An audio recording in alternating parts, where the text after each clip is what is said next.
queria que você falasse, Haddad, você tem grupos aí no Ministério trabalhando nesses projetos de transição energética. Eu queria que você descrevesse esses grupos e os objetivos finais. Olha, nesses grupos, vamos descrever o Ministério rapidamente, né?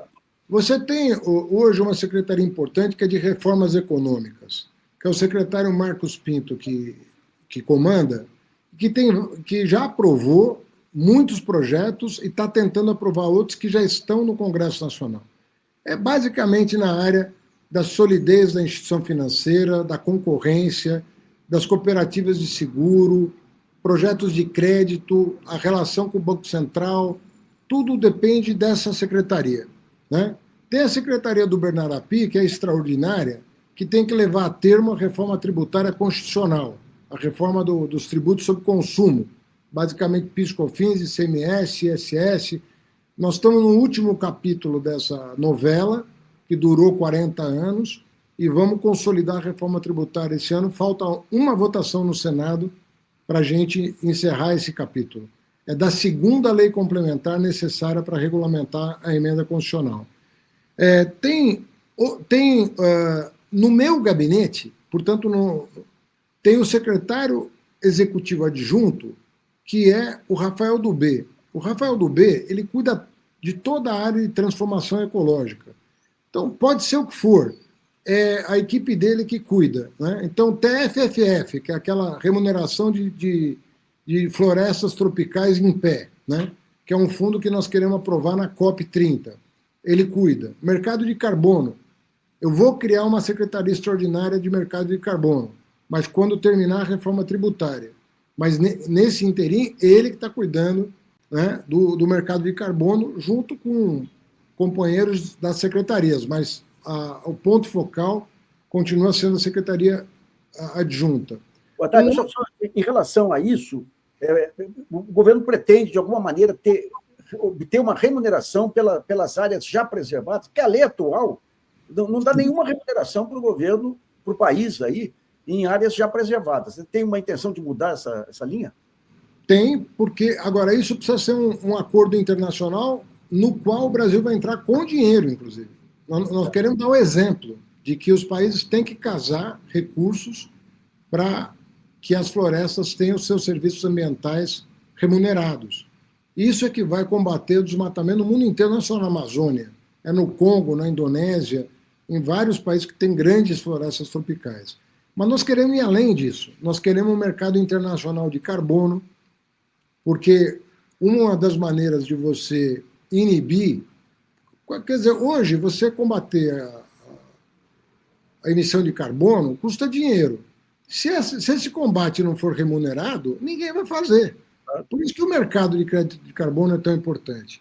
E tem uma outra equipe, que é liderada pelo Igor Marchesini, que, conectado com a transformação ecológica, está envolvido no tema da inteligência artificial em sentido amplo, questão da digitalização dos dados, proteção de dados, soberania de dados, utilização de energia para o processamento de dados, energia barata que o Brasil tem, né, porque ela é barata e renovável, melhor dos mundos, e também tem a ver com direitos autorais, tem a ver com tudo que está na mesa hoje, sendo discutido no mundo para garantir a soberania digital. Então, além das secretarias, né, você tem essas duas equipes ligadas ao gabinete para tocar essa agenda. E essa agenda, ela vai desabrochar agora, porque o mercado de carbono, a semana que vem nós vamos aprovar a taxonomia do Brasil. É um processo longo, é um processo difícil, você tem que interagir com todos os setores da economia. É quase uma reforma tributária. A taxonomia e o mercado de carbono é quase uma reforma tributária. É quase não, é uma reforma tributária. Explica melhor como é a taxonomia dentro do mercado de carbono. Nassif, para o mercado de carbono funcionar, para os poluidores pagarem pela poluição e para aqueles que investem na transição energética, ecológica, terem algum ganho com o investimento que estão fazendo, né, você precisa ter, primeiro, uma certificação das emissões. Então, você tem que organizar essa certificação. Em segundo lugar, você tem que criar um mercado por meio do qual as mercadorias fiquem mais caras ou mais baratas de acordo com a quantidade de carbono nelas incorporada no processo produtivo. Então, as mercadorias produzidas de maneira sustentável vão ficar mais baratas. As mercadorias produzidas com combustível fóssil, com práticas socialmente condenáveis, vão ficar mais caras. Então, você vai... Como você criasse uma clearing, né, de encontro dessas contas, em que você tem a transferência de recursos dos setores altamente poluentes para os setores que estão capturando carbono. Então, mas dentro do mercado de carbono hoje, digamos que o fazendeiro adquire uma terra lá que ele é obrigado a preservar 70%. Ele só ganha crédito de carbono se ele aumentar a área preservada para 80%, ou seja, se reduzir a área agricultável. E quando ocorre... e quando você pega no norte, lá, as indústrias poluidoras, tudo aí, não tem... Eles compram esse crédito de carbono a um valor muito barato, negociam lá um valor muito alto, e se tem qualquer problema climático, a culpa vem para o país que mais sequestra carbono, que é o Brasil. Então, não está na hora de dar uma chacoalhada nisso? Tem uma discussão que não é nacional, que é internacional, sobre se você remunera apenas o incremental ou não. Sim. É um debate. Isso está acontecendo no mundo inteiro. Então, tem gente que é mais duro, que diz o seguinte, não, nós vamos fincar a pé no incremental, porque aquilo que, quando eu comprei a terra, eu já sabia que a terra tinha tanto por cento de preservação.